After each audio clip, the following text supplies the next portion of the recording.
Nelson here from HighLevel. We are excited to bring a story to you that we've been watching for quite some time. If you have heard of Heidi Ryder with Keepful, we have a case study planned for you. And we want to first of all welcome you into one of our first ever recordings of the story. Heidi, thanks for saying yes to us. Thank you so much for asking me. I'm really excited about this. So Heidi, tell us about who you are. What's your story? I know a little bit about your story, but tell the audience kind of where you are today with the whole business, and then we can backtrack and work our way into the progression the company made. Okay, well, it's a good thing we're starting now because there's a long backstory to how we got here. But I am the owner of Keepful. I have a team of 1 right now. We are looking to hire towards the end of the year is the plan. Yep. And we've had some really good growth this year. So we're really excited. We serve bookkeepers, accountants, and now we're expanding to CFOs. So we're really excited that we're kind of dominating, if you will, that industry. I love it. We've got a lot to kind of unpack and go through this whole entire story. I got the privilege of spending and reading on all the paperwork that you sent over for us to have context to your background, the transition, how you kind of took over the business as well.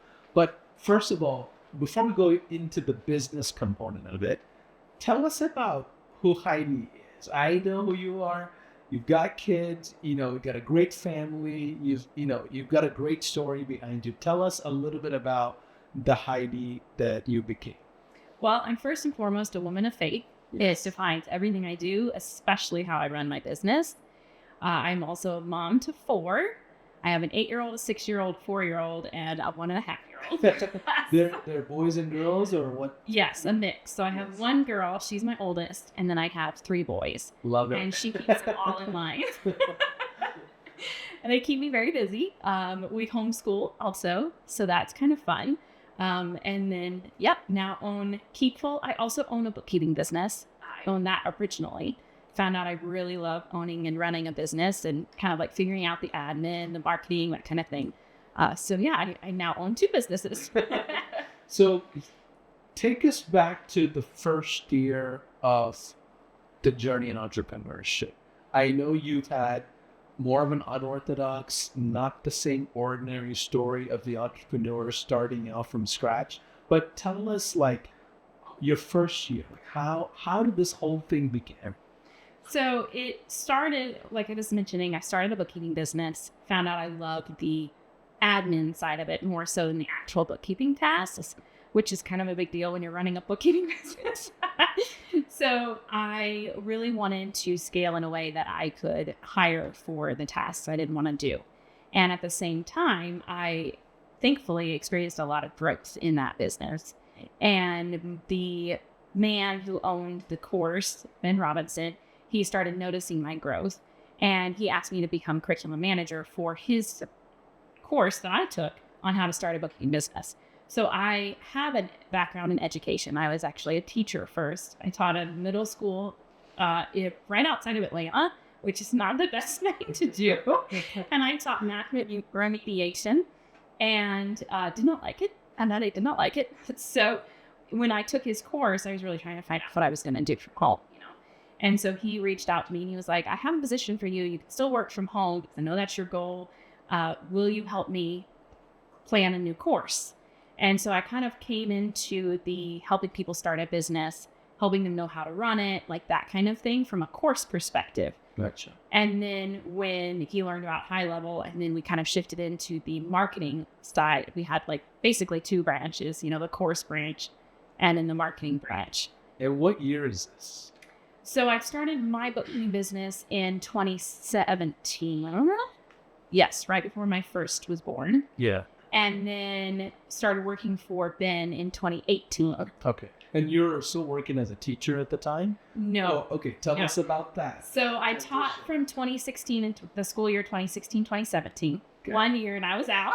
I also found out in that year that I was pregnant with my first. Yeah. And so that kind of pushed me into, okay, I'm not happy where I am. I don't want to drop my baby off at daycare. I want to be home with her. And so I started researching, how can I make money from home? What can I do? So that was 2016, 2017. Started my business in 2017. And then actually replaced my teacher salary by the end of the year. Wow. Which was amazing. And then came on with Ben in 2018.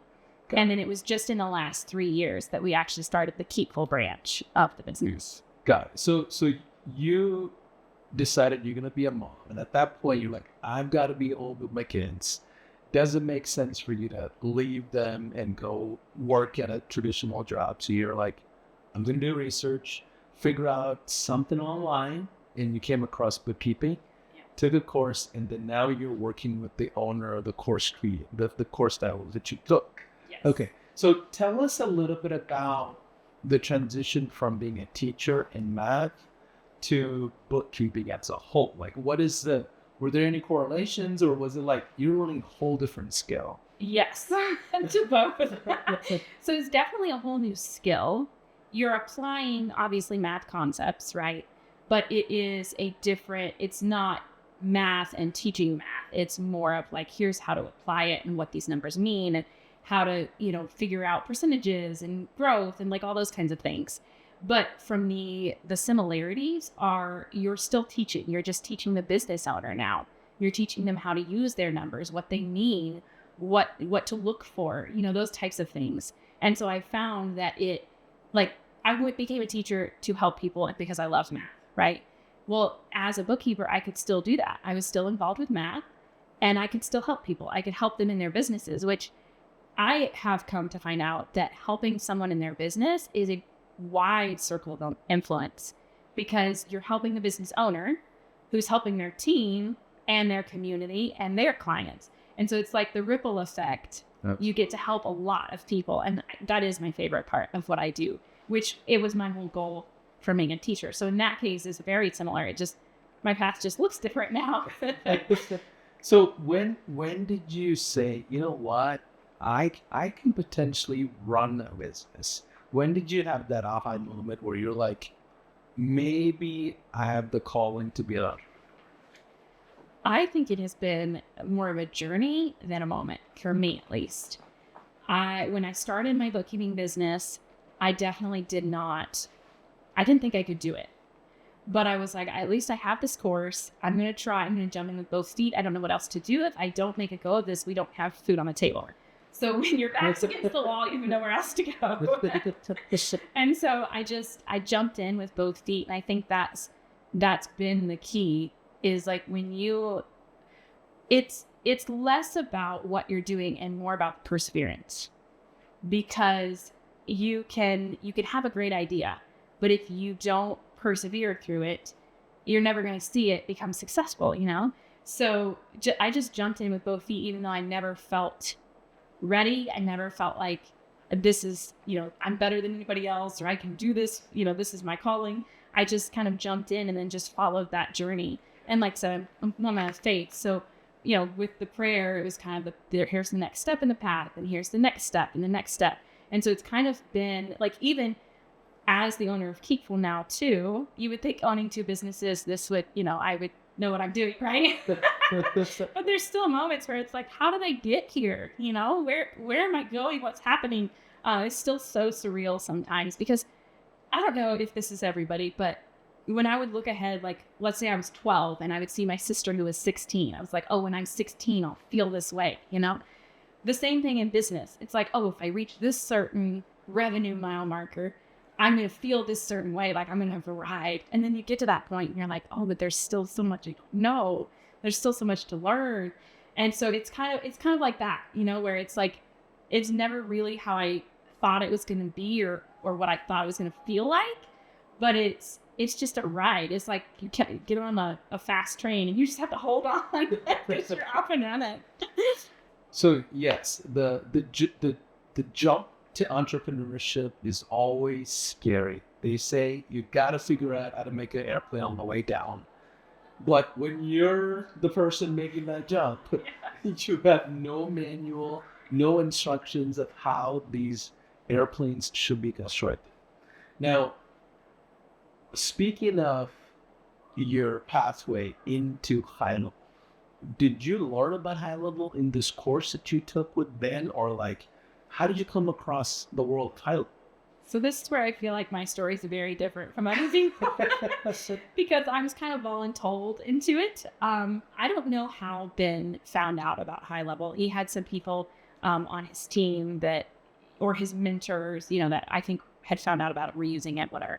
Anyways, he was working with a guy to create the the solution for bookkeepers. Well, it ended up, I don't know what exactly happened, but the guy could no longer work with him. And so they had created most of it. It still needed to be like QC'd and, tested and all of that stuff. But he had created most of it.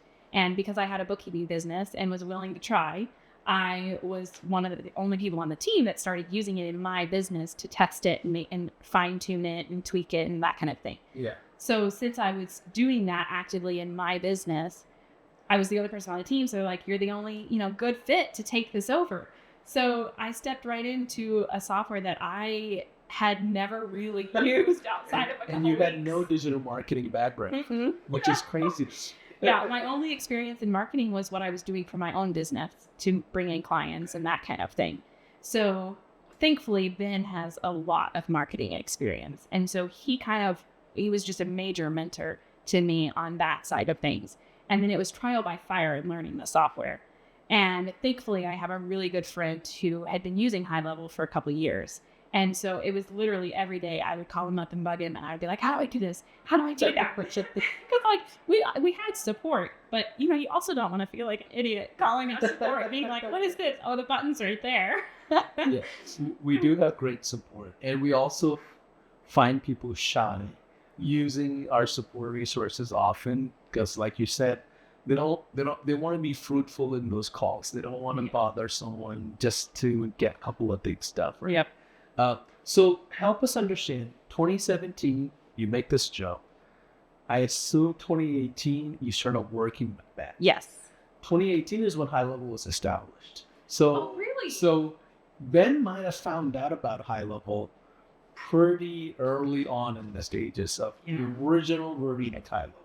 So it's now what it is. What we have today is nowhere near what we had then. Help us understand how you started looking at the bookkeeping business and, what were the gaps you were seeing where you felt like, okay, an automation platform can do X, Y, Z. So there's a couple of main, big answers that it gives to bookkeepers. One, they are typically introverts, and so they hate to follow up. And the money's in the follow-up. People are not going to just have one conversation with someone and hire them to handle their sensitive information, like numbers and checking accounts and that type of thing. So there's so much money left on the table because they don't want to feel pushy or salesy in following up. And that was my main takeaway when I first started testing it. I finally had a nurture campaign, where and it works. Surprise, surprise, right? Following up consistently with people converts. And so that's the main thing.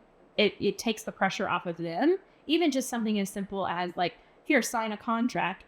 They would just send the contract and then maybe 10 days later, see if there were questions. And then if they think about it, maybe another 10 days later, But in this case now with the automations, it's out of their hands. They don't have to feel like they're pushy or bothering anybody.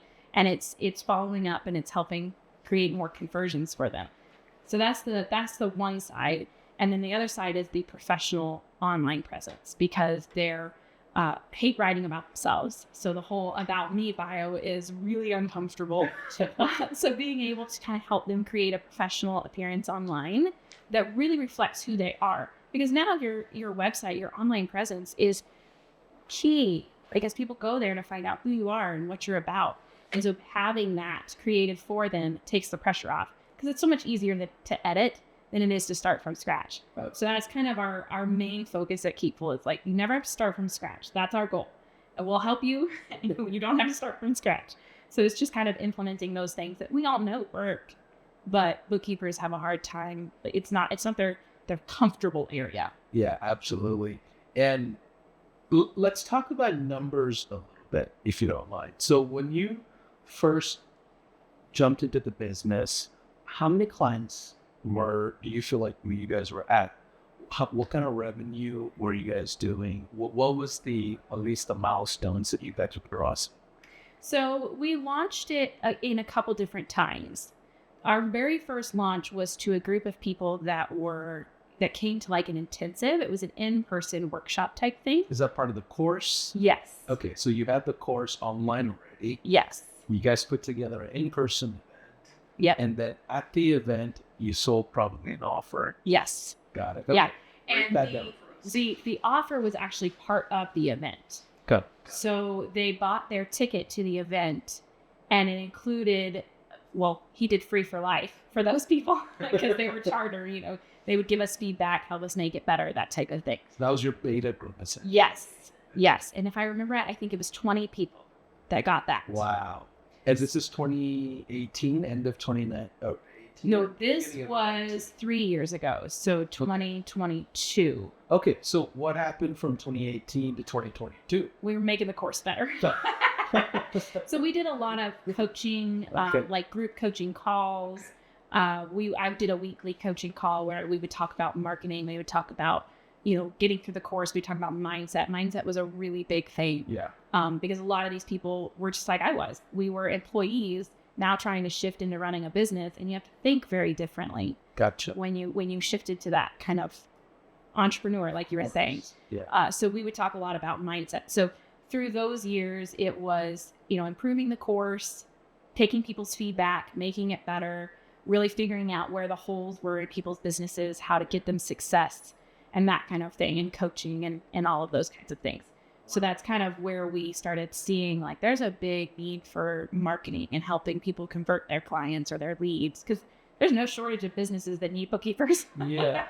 And what kind of avatar of people were you guys attracting to the course itself from 2018 to 2022? People like me. Okay. Mostly moms that needed stuff or wanted something to do from home. Okay. It works very well with being super flexible. There's no bookkeeping emergencies. So when you have someone that has children, those children can still come first, and you have the freedom and the flexibility to run a business. Yeah, and then how did the pandemic affect you guys? Because it sounds like it's around that same time or right after. So with bookkeeping, actually, we found a greater need because people were needing to qualify for like the PPP and the EIDL and those kinds of things. So they need good bookkeeping for that, to be able to qualify for the credits and those kinds of things. So we, thankfully, the only thing sure in life is death and taxes, right? This is true. So we say it's a little bit, it's more of a secure industry, if you will. Now, some of my own clients were strongly affected. So my business kind of shifted a little bit. And I think a lot of people saw that, where some of the businesses that were already struggling were not able to survive. But in its place, the businesses that pivoted and figured out, they came out stronger. Yeah. So it kind of business just shifted a little bit. There was like a little fluid feel, but as far as like, if it actually hit us or anything like that, it was thankfully pretty good. So on my timeline of 2022, the big focus is the course. At some point, you were like, Ben, I've got to take this over. I've got to shift into this whole SaaS play. Is that to help me understand 2022? So it was a very interesting year for me personally. We had just bought our first house because we had been renting all these years of our marriage. So we had just bought our first house, which is huge, I see you were doing better than in teaching. Yes, So you're definitely sitting better. up and you're like, okay, I got to invest into a house. Yes. So that was our big focus, and trying to navigate, I had 3 kids at that point, and I was, had a full-time job as curriculum manager working for Ben. And I had my own business. And by that point, I had hired. So I wasn't doing like the day-to-day. When you say your own business, you're doing your own bookkeeping business from the skills you learned from the course you taught. Correct. While also working for it. Yes. Okay. Got it. Yeah. So I had, the kids, the house, the bookkeeping business, and the full-time job. And then it was Ben and his wife that ran the company. So his wife called me up one day And I was out, we got a new house, like that was newly built. So of course the landscaping, we needed to, work on it. Yeah. Yeah. So I was out like picking up sticks and rocks and whatever. She calls me up and she was like, okay, she named the guy who was no longer able to help us.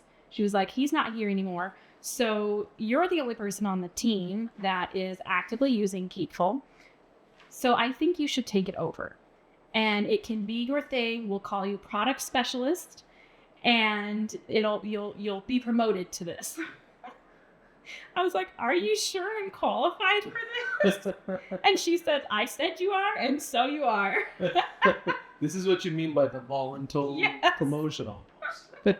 So when you say Keepful, for the folks that are watching and they're thinking this is a high-level podcast. What is Keepful versus HighLevel? So Keepful is built on HighLevel. It is our business, a white labeled SaaS company that we have. Power. Yeah. We've taken the software and created the automations and customizations like templates and emails and those kind of things that are specific for bookkeepers. Got it. And for clarity for the audience, what do you mean by white label? So it's using the same platform. It's using the HighLevel platform. Right. But what my clients see is just the Keepful brand. So I will actually, to this day, run demos because we're not shy about this is built on HighLevel. Because we have you're on a podcast. This is true. Some people will find us and they'll find us specifically because they're looking for a high-level solution that's niched in bookkeeping or accounting. And so those people find us, they know what HighLevel is, and it's more of just like, how do you answer my question, or like, how do you solve my problems? Then there's other people that come to us that are just looking for a CRM or automation solution, and they have no idea what HighLevel is. So we have kind of both spectrums, but yes, they see the Keepful brand. It's built on HighLevel platform though. I love it. Okay, let's go back to 2022. This new product specialist has arrived. Ready or not? Who is she? What is happening? Why did they say it's time to take it over? What's happening at this point? And how many clients do they have on this component or the SaaS side of it? I think at that point we were somewhere between 86 and 125 clients. Gotcha. Because our original 20, and then we improved it, and then we launched it again, and we got, I think it was 86 people. Got it. And the pool of people that typically come into this from the course, right? Yes. Okay. Yes. So it's like students that are coming in from the bookkeeping course who wants to get into automations. They just trickle in, and that's kind of so they're not actively chasing after, per se, SaaS specific clients. These are overlap from the course. Yes. Got it. More of just like an upsell, right? Got it. It was kind of our upsell ladder where you buy the course, you start your business. Now you need a solution for website, for automation, for emails, calendar, all these different things. So it's kind of like here's your next best step. Yeah. And now we actually offer free trials only to the people that pass our exams. Or their exams. Yeah, I still call their company mine. But it's kind of like the next best step. So you've got your skills, you're starting your business, here's how to start it right, is kind of how it was promoted. Got it. Makes sense. So 2022, you're like, all right, I think I can take it over if that's what you're telling me. What are you thinking you're going to do, or what are your first steps as a main person going Keepful in 2022? I was terrified. Let's just be real. Yeah. I was so scared. And I also didn't fully understand the power of HighLevel because I didn't know it. It's like I'd only been in there and seen the calendars and the emails and the automations. I didn't understand. And of course, just in the last 3 years, it's grown crazy. Yeah. So I didn't fully understand it. And when you don't understand something, you don't know the value of it, right? So part of it was I had only been playing with it. I hadn't really hadn't jumped all in yet. Yeah. And so at that point it was, I don't like to do things halfway. So I kind of live by the whatever you do heartily. And so I was like, okay, well, this is my next step. This is what I have to do. So I'm going to jump in. I'm going to learn this. I'm going to figure out what makes it valuable. Because in addition to just kind of managing the support is really what the product specialist part of it was. I also took over promoting it and getting new clients to come in, like all those pieces too. So it's like, if I'm going to sell it, I have to know what it does. Yeah. So in 2022, are you the owner of Keepful yet? No. You're not. You're basically running that division for another company. Yes. Essentially. Okay, cool. So what were the problems and the type of tickets you were seeing in that beginning stages? Like, what were some of the customer interactions like? What were the demos like? What was the celebrations like? Help us understand your interactions with those early stage customers. So we had a lot of growth pains, Yes. I guess, like any business would, right? Yeah. And we learned a lot. So we started with just one price ticket. And we actually, What was the pricing? so we started with the annual at $29.97. So almost $3,000 was our ticket. And on our first launch, we sold that and then a monthly $297. And when you say launch, it's an event? So the event was part of the ticket, which was a little different because they were buying. So people, especially bookkeepers, I can't speak for everybody, but bookkeepers, they will slap down any sort of money for a course. Really? Because they want to feel confident and, Gotcha. and competent. Because it's important when you're dealing with people. They value education. Yes. And so for it to be part of that ticket made sense for them to buy it. And Ben was very trusted in the community because he always would over deliver. And so they didn't hesitate to buy it because it was part of the course. Well, then when we started selling software, bookkeepers are very tech averse. I shouldn't say tech averse. They are cautious. They're not going to be your early adopters. Got it. And so it was much more difficult to sell just the software to them and get them to see the value. The power of me. Yes. And they don't like marketing anyways. So it's like, here, you need marketing. Let me sell you software. Two things they don't like. Or they would rather not work on, right? Yeah. So it was a little bit trying to figure out the positioning, like the message behind it, helping them see what it could accomplish for them instead of what they would have to do. And there was a lot of learning on my part on like how to help them, how to support them, how to do most of it for them and kind of just take it off their plate so that we can position it more in that sense. So almost 80 plus customers, you're running the show by yourself. Even now, there's only one other team member for what I know. And you guys are at over 220 something plus customers, correct? And that's pay. Okay. We have 329 the last I checked. 300 something actual customers. Some of those are pre-trials. So it's possible. Right. For the folks that are watching and they have this thought process of, man, if I bring on customers, I have to build like this huge support, build this huge infrastructure of help docs and videos, and like speak to those people if you know. So we use the tools that integrate with HighLevel for some level of support. Right.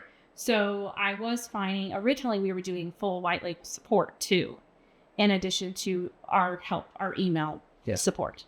And I was finding that a lot of the questions they were having were very specific to their industry, what they wanted to do. And it was easy for me to answer those questions because I also own a bookkeeping business.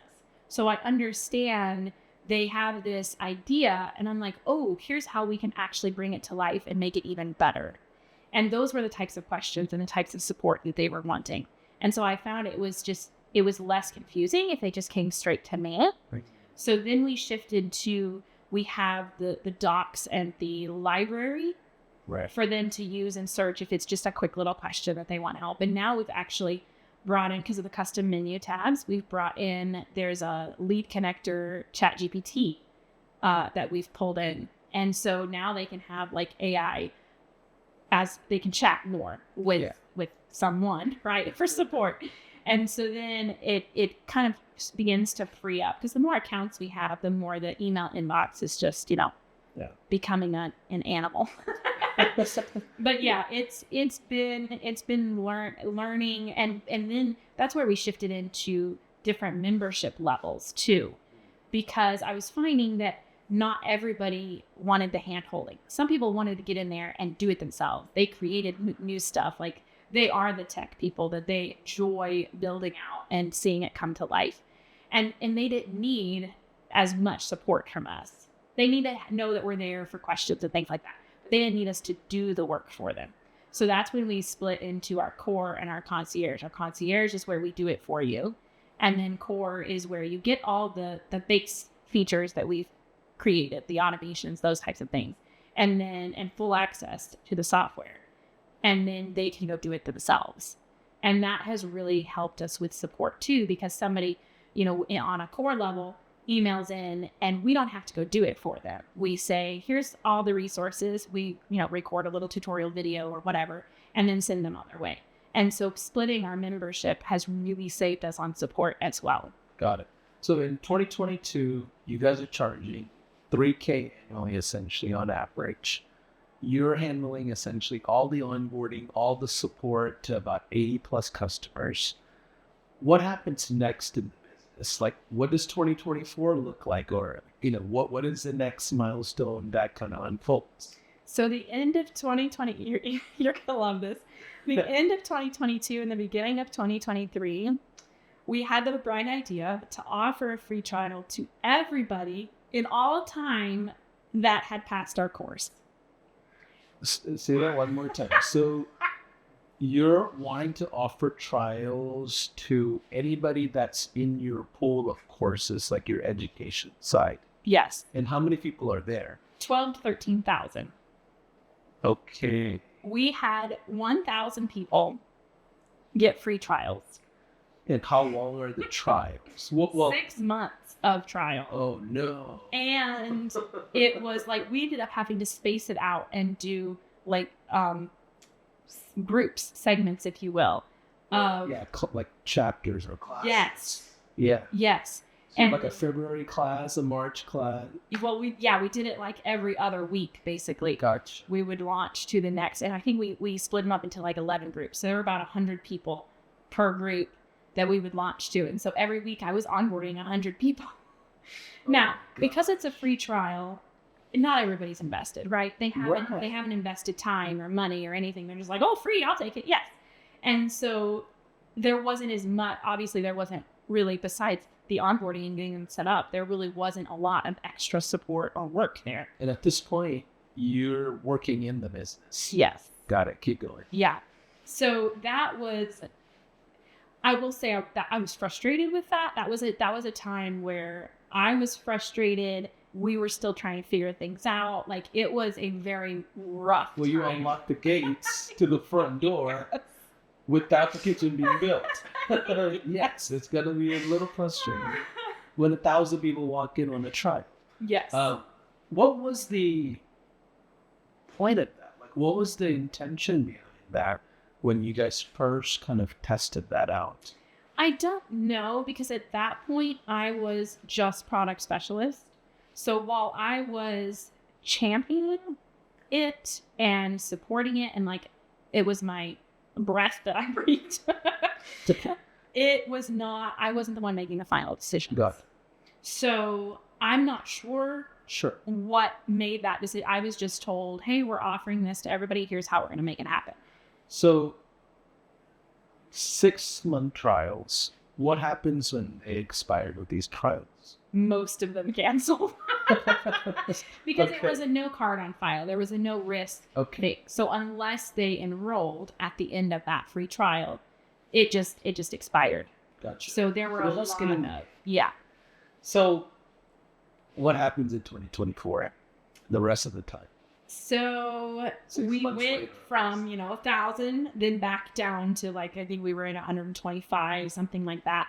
And then there was another course that he launched that gave 2 years of free trials So we're still not done with those. The end of this month, like I think 100 of them run out.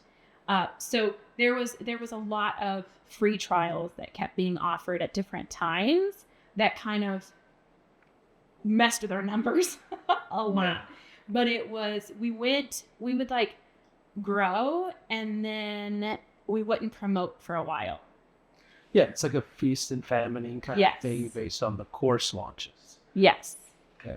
So when did you make the decision to pivot and like absorb a company? So that was actually my friend that's been helping me with HighLevel for all these years, right? Still a really good sounding board, just Yeah. very strong support We there. always, how did you find Need this?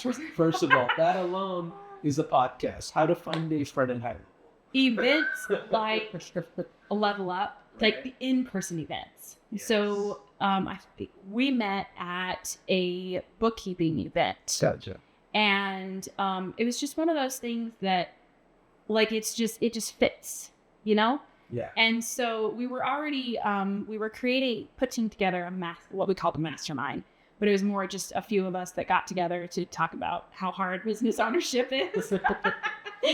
And then when I became product specialist, part of the team, and found out, because I needed help, I was like, who am I going to go to? I don't know anything about this. I don't have a background in tech. I don't have a background in marketing. Like, what am I doing?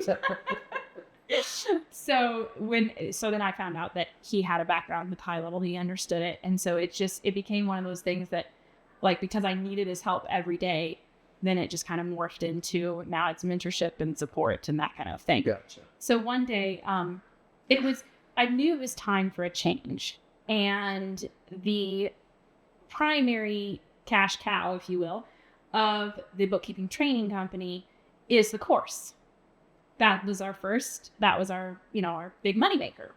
And then, so Keepful was like a back offer, never a priority.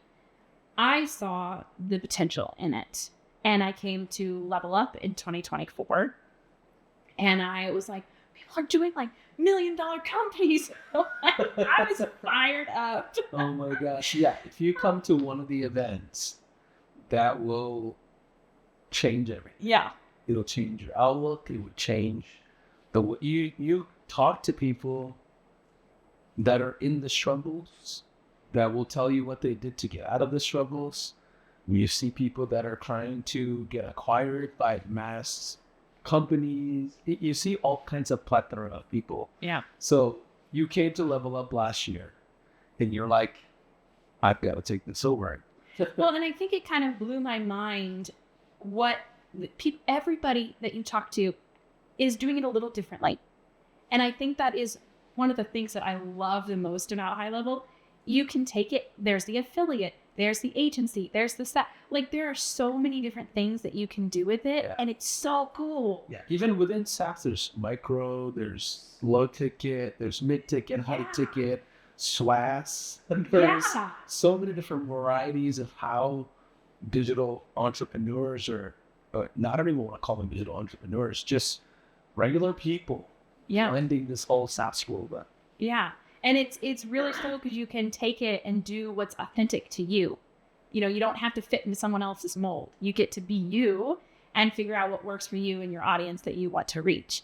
So I don't know where I was going with that, but I was very excited when I came to Level Up about the potential for what I could do with it, where we could go. And by that point, between 2022 and 2024, I had learned HighLevel inside and out. And so then I understood the value. I was like, this is a game changer. This is 1 in a million. You will not find this anywhere else. I was all in at that point. So 2023, at this point, you're starting to see the potential of you kind of taking it over. You're having your own kind of little soundboard friends that you can just kind of go back and forth and kind of figure out what you should do. You're at 125 plus clients because you got rid of the original round of free trials for 6 months. So at that point, how were you guys doing revenue-wise? I don't know. Oh, because you're still a team member. Yes. Ah, so I got to see our raw revenue. like our top line, but I didn't see any of the expenses or anything that went into it because it was all rolled into the main company. Right. And we didn't have any like cost to acquire clients because it was all students. We were not promoting it outside of our audience at all. Gotcha. And we were going to events, but they were the events that we as a company were putting on. Right. So there wasn't like the booth fee and that kind of. You're in your own economics. Yes. Got it. So 2024, the next year, what happens then? You're product specialist 2/3 at this point. Yeah. So I really started wanting to get the word out there because there's not a lot of really good solutions for bookkeepers on this side. There is once they get, like once the client is signed, sealed, and delivered, right? There's the bookkeeping delivery service software, but nothing for marketing and Sales and that type of thing. And so for me, I was like, we need to get this out there before anybody else beats us to it. We have a really great solution. We've worked out the kinks. Like, let's go. I was fired up to get it outside of our own audience. And people were starting to share. Like, our audience were starting to tell other people, like, hey, you need it. organically. Yes. So we were starting to grow. And I was finding that those type of people that were finding us outside of our community were really fantastic clients because they knew what they wanted and they had decided that we were the best option. And so I realized that, hey, we have a whole untapped market that we could go to. And I had ideas on like what I wanted to do, but because it wasn't the main priority in the company, it kept being pushed back when other priorities came up. And that's when I was frustrated, of course. I knew a change was coming because I was like, I just can't keep doing this. It was disheartening in the sense of I would put everything I had into whether it was a new launch idea or a new promotion or whatever. And then it would get pulled at the last minute because there was another priority that took precedence. So, Well, they're an education-based company. Yeah. Right? They're not in the world of SaaS at this point. Yes. So it's understandable in a way of Yep. maybe how they were thinking about that. So when does the actual transition happen? Just this year. Wow. And we're 2025. Yes. So 2023, you had your fourth? 2024, I had my fourth.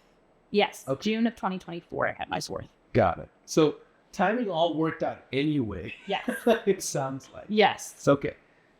Help us understand what that whole transition looks like from going from being a team member to then the owner of the company. It has been amazing. God has been so good, first of all, but also Ben has been super supportive. So my friend challenged me when I was, of course, venting one day, and he was like, why don't you just buy it? And I'm like, can I do that? The idea hadn't even crossed my mind until that moment. And so then it was like going down the rabbit hole of like, how do I get funding? How does this work? What type of offer do I make? Reached out to Ben and I asked, hey, can I buy Keepful from you? And at first it was like a definite no, not at all. And then I don't even think it was an hour later. He's like, okay, let's talk about it. Why do you want to buy it? What do you like? Just kind of trying to figure out where I was coming from. And I was honest with him. I was like, I know it's not a priority because it's not our main breadwinner. It was highly profitable, but it wasn't high revenue yet. Well, it's still, in comparison, I guess, relatively, it wasn't high revenue. And so I was like, I see potential. I want to take this thing all the way. I want to grow it. And I can't do that when my focus is split. Yeah. Because working, like my main focus obviously was the Keepful branch, but at this point I had been promoted to I was chief subscription officer because he had stepped out a little bit more of the company. And so he put 4 of us in charge of it. So I was obviously mostly managing the Keepful subscriptions, but I was also in charge of student happiness and retention and those kinds of things. Yeah. So my focus was split. And I was like, again, one of those things where you have to jump in order to make it work. So in 2024, did y'all grow your client base naturally from 125 to even higher numbers? We didn't have a lot of growth. Like it was kind of up and down. Like we would lose a couple and then we'd get a couple because we never did big pushes. Like we didn't do In 2023, we did, I think, I'm trying to remember now, we did 2 like info webinars to our audience, and that always would bring in, usually about 17 people would sign up. We did a Black Friday one. And then, so in 2024, I think we did one. Oh, we were at the event that we had put on. We had a booth there. And so we got some signups from that. So it was very low touch. It was not a lot of promotion. And so we didn't really have a lot of growth. Like we held steady. And then there were a few months towards the end of 2024 that I started seeing like each month was a little bit higher than the last one. So in 2024, Ben initially said, no, I don't want to sell this. Then he called you back in an hour and he's asking he was unpacking of like what the vision was. Yeah. What was your vision as somebody that would take this over? Well, what was that like? I wanted to grow it. I had some ideas of like additional services to offer, additional, like now we're moving into the CFO space. So I started seeing, because everything morphs a little bit, right? That's business. And so I started seeing our bookkeeping members adding membership model revenue, where they needed to use the course aspect, the communities. And so I wanted to be able to kind of start to shift with them. As I saw changes coming in, I wanted to be able to do that. So that was one thing, was to offer more things, create more streams of revenue, if you will. And then I also just wanted to start promoting it outside of our own audience. That was never a focus. I was ready to go to other trade shows. I was ready to get, one of my favorite ways is to partner with people who have audiences. So like we have some really good strategic partnerships now where we're in front of their audiences, because again, there's not a lot of solutions out there for marketing and sales for bookkeepers. Yeah. So are trade shows one of your biggest way of growing? Like, how did you go from like 80 something customers to now like 225 or more? A lot of hard work. Absolutely. And mostly I would say our delivery, our support, because our trade shows, they don't typically they're not high converters as far as like signups go. We get good demos, and typically the demos from there are like 75% conversions. So we do get pretty good numbers from the trade show demo signups, that type of thing. Yeah. But the biggest benefit to being there is the networking. The connections are everything. And this most recent one, this June in 2025 year, we did one at Scaling New Heights, which is a really big event for accountants and bookkeepers. And we had so many people come by the booth that came by because someone else had told them Keepful was the solution they needed to their problem. So it's that type of staying in front of people and like being visible and building that connection is huge. It doesn't pay off like right then at the event, but then those relationships get nurtured, and the more you show up, the more they come to you, and they're like, I saw you last year, decided, I didn't need that type of solution. And now, no, I was wrong. I do need it. Got it. So you have a team effort, right? What are the roles between you and the other person? So it's a lot of, she's my right hand girl. She does really, really well in assisting me and just like stepping in wherever I need her. I'm very, very blessed in that she also owns a bookkeeping business. So she understands from the business ownership and the bookkeeping side of things how to support people. So she's really good on just like, she helps me with email support. She helps me with, we do customization, build out, that type of thing, where people will tell us, okay, I'm offering this service. Here's how I want this process to flow. And then we go and we build it out to make it happen. And so she's good at supporting us, helping me do that. She's really good at design and such. So she helps with a lot of our website setups, customizations, that type of thing. So it's really wherever she needs to be, that's where she jumps right in. She's fantastic. That's amazing. So when it comes to finances, if you don't mind me going back to those. So at 225 clients, what is your lifetime value for each client? What is your offer price? Like what are numbers that a new SaaSpreneur can look at your business and learn from? Does that make sense? Like what does that look like? So our monthly recurring revenue is just over 30,000. Right.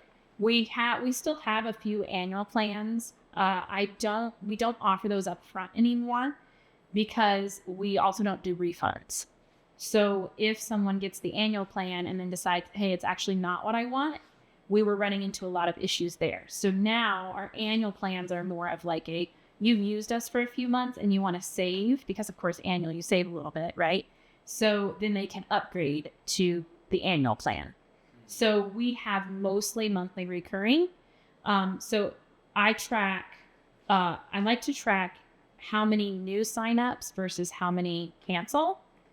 And so lifetime value is kind of hard to determine because most of our clients have stayed with us since the beginning.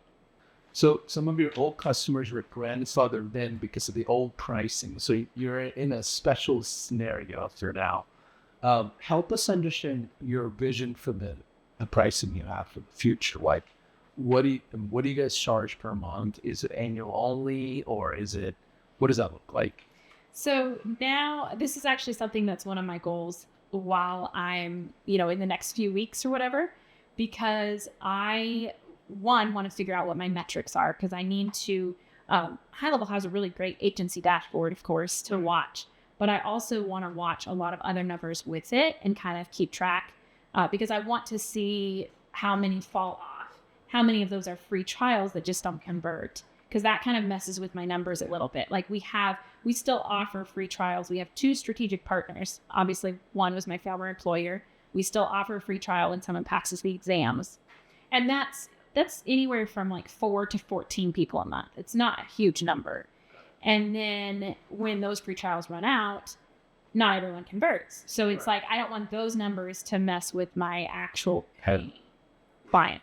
So I'm trying to figure out, that's one of the things that I think it's a moving target in some way. We call it the trial to conversion rate. Yep. And in the beginning stages, it's usually muddied because you have sometimes 2 betas that you tried out and one has a different pricing versus another, or you had a strategic partner like your scenario where the influx of inbound trials are coming from an unpredictable source. Yeah.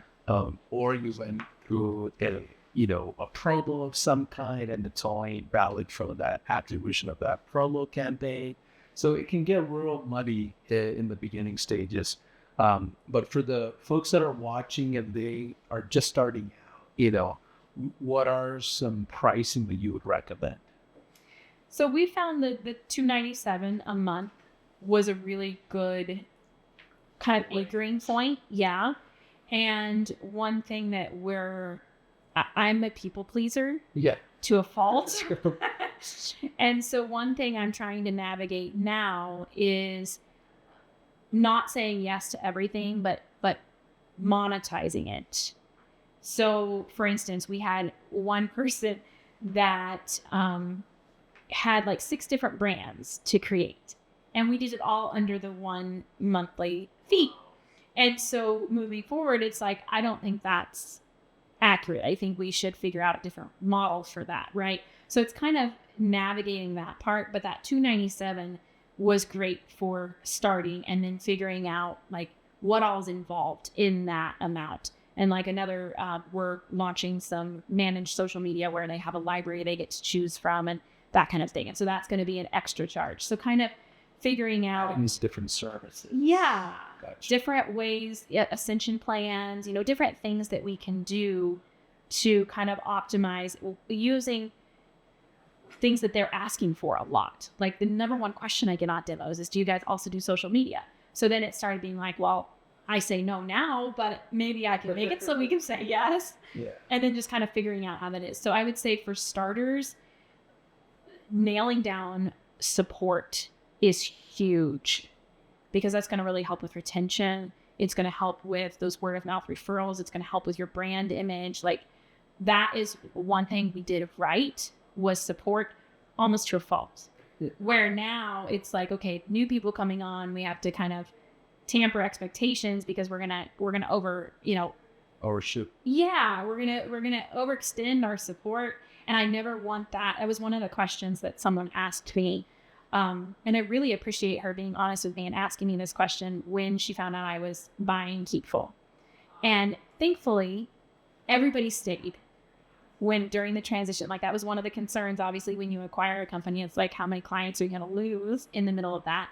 Everybody stayed. I think we maybe had 1 or 2 people that were already looking at either downgrading or canceling, and so they changed plans or whatever. But for the most part, everybody stayed. And then shortly after the transition was done, I launched a promo to everyone that had had the free trials. They had Keepful in the past, that kind of thing. And we had more people sign on from that. So it was a very positive feedback that I got from taking over the company. But one question I did get asked was, are we going to lose access to you? Because I'm the face of the company. I've always been the face of the brand because they emailed in, that's who they got, right? And so my answer to her was, you might not always talk to me, but I'm going to ensure we have the same level of support. And that's huge. That's all they wanted to know was, do I get the same level of support? I understand if it can't always be you, because I'm not 3 people, right? But just, they want that support because nobody wants to feel left out in the cold with a software that they can't navigate. So that's, I think, what we did right from the beginning was the support. And so being able to retain people, I was mostly just, and still to this day, my baseline is we need 4 new clients a month. As long as we have 4 new clients a month, because we retain them so well, we are going to see good growth over time with that. And the beauty of monthly recurring revenue is you don't have to start from scratch every month. So it's kind of like, if we can just watch those numbers, and now like adding into that, I'm adding in, upgrades, downgrades. What does that look like? Because that changes your revenue, obviously. Full cancellations versus downgrades, like just kind of trying to keep track of like, what can we do to improve that retention, even though it's pretty good. Like, that's where the money is. Keep the ones that come in the door and you'll be okay. So Heidi, as we kind of close this out, I want to talk about 2 things. It's, if you don't mind, the hardest lessons you've had in this journey. And I also want to talk about the best celebrations you've had, right? Let's talk about the hard stuff. How has this changed you as a person, or maybe it didn't change you? How has this affected your family? What are the relationships maybe that it took, some action, that affected certain things? Like, what's been the hard part about becoming your own entrepreneur? It has definitely changed me. And the Heidi I am today, and this, it's a little difficult to think about, but the Heidi I am today is world different than the Heidi I was 3 years ago.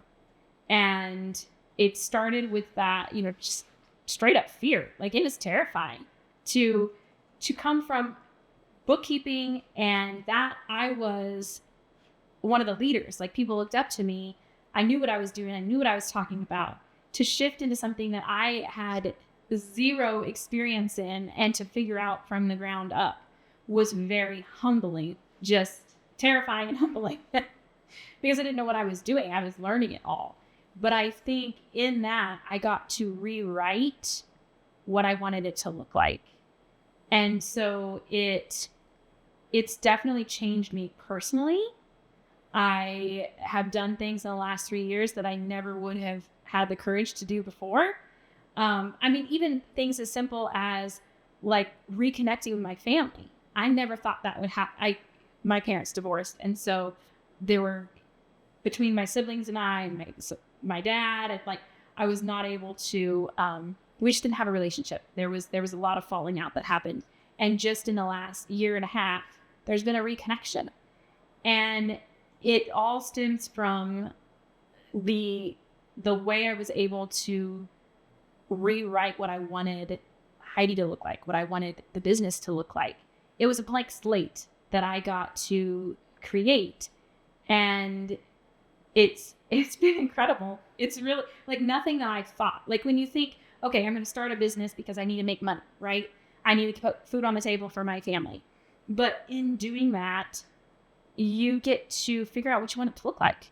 You get to figure out what's working, what's not. What do I want to offer to people? Who do I want to be for people? What do I want to be remembered as? It's just, it's freeing, terrifying, freeing. And it gave me the courage to like step up and get to decide, like, here, I'm not just going to let life happen to me. I'm going to take it and I'm going to figure out what I want it to be and write that and try to make that happen. Of that. Who do your kids think you are as the CEO? Well, my daughter wants to work for me, she said. But that is probably one of the things that changes every day, because I do work from home and homeschool. And so finding the nooks and crannies to do work in and to take care of the kids and to find that, like, kids are always going to be my first priority.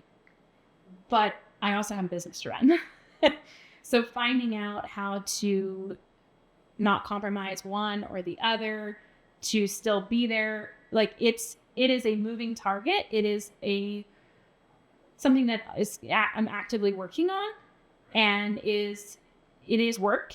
It is work to figure out, like, what do I want that to look like? How do I want it to be? Because, and just as Ben was mentoring me the other day, and he was like, you have to set the parameters for your business, because whatever room you give it, it's going to fill that whole room. So for me, I kind of tend to be workaholic. So I was working all the time, mornings, nights, during the day, weekends, like all the time. And work was filling that. Like, I had plenty of work to do. I still had plenty of work to do. But being able to set healthier boundaries, again, rewriting, like, what do I want my days to look like? What do I want my children to remember? Because they'll say, mommy's working. And so it's just trying to figure out, how do I want them to see that? I want them to see that you can be successful without compromising your family. I want them to see that I come from a background where women were just supposed to be moms, and they weren't allowed to have a business, or they weren't allowed to have other pursuits when they were moms. And so I want my daughter to see that you don't have to die as a mom. Like, you can still be in there, and you can still be successful in both parenthood and business. But you can do it in a way that your kids don't suffer, or your family doesn't suffer. It can be healthy in all areas. And that is a work in progress. No, I love that. I think this is the part that I think entrepreneurs miss, because I can tell you at a personal level, I looked up 5 years later, I found myself hanging out with less family members, less friends. And I'm like in this island of entrepreneurship, because most people I hang out with are now entrepreneurs only, right?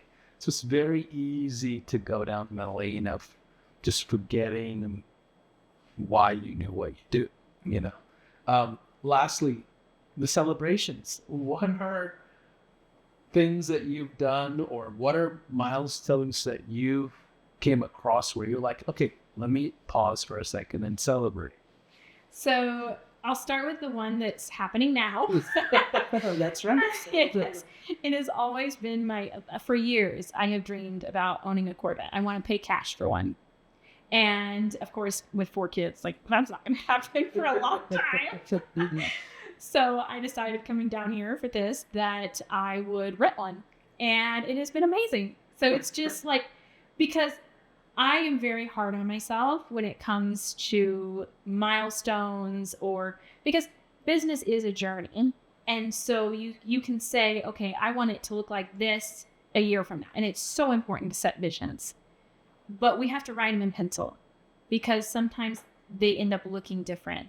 But we still need to celebrate them. We still need to celebrate that, last year.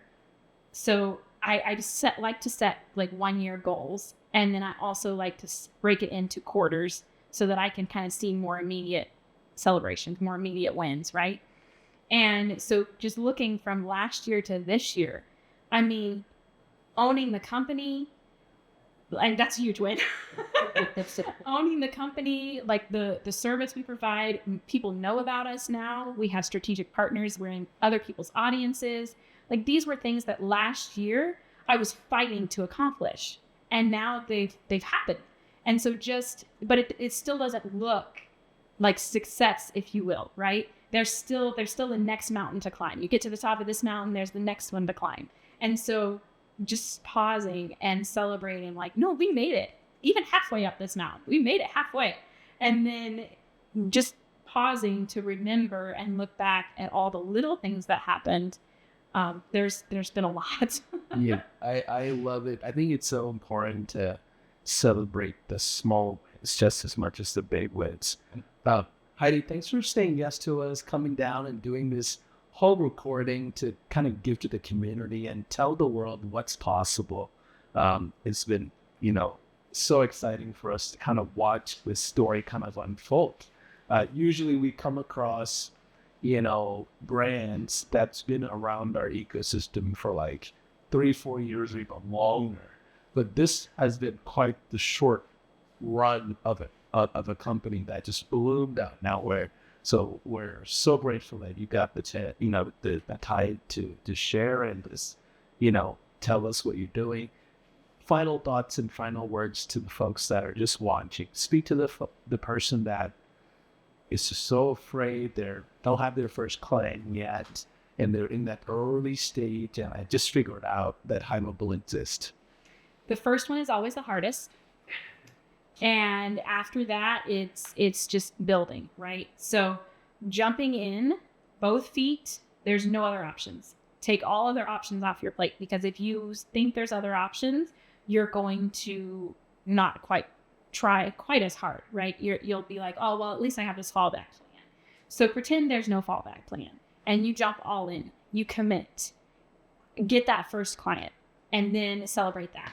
And then get that second client. And while you're getting that second client, make the first one happy, because they will become your raving fan, right? They'll become a salesperson for you and start to tell other people. So get the first client, deliver, make them happy, and keep looking for the second. And a lot of times in the bookkeeping world, we call it feel the fear and do it anyways. There's a whole book on it. Because the thing that's the scariest is usually the thing that you'll find moves the needle. So when you feel that fear, that's where you should probably go. It's big and scary, but that's what's going to help accomplish your goals. And set those goals, because if we don't have clear goals, we'll just pull at all the shiny things. There's lots of noise out there when it comes to running a business, like options and ideas and all sorts of things. But if you chase all the ideas, you're less likely to make a success of any of them, right? So they might be great ideas, but you also need great timing. So being able to pick your goals and go with them with all that you have. If you reach them, great, celebrate it. If you don't reach it, great, celebrate it. At least you made progress, right? I love that. Well, ladies and gentlemen, thanks for watching another episode of our HighLevel Case Studies. We call them the HighLevel Breakthroughs. Hope you enjoyed. Bye for now.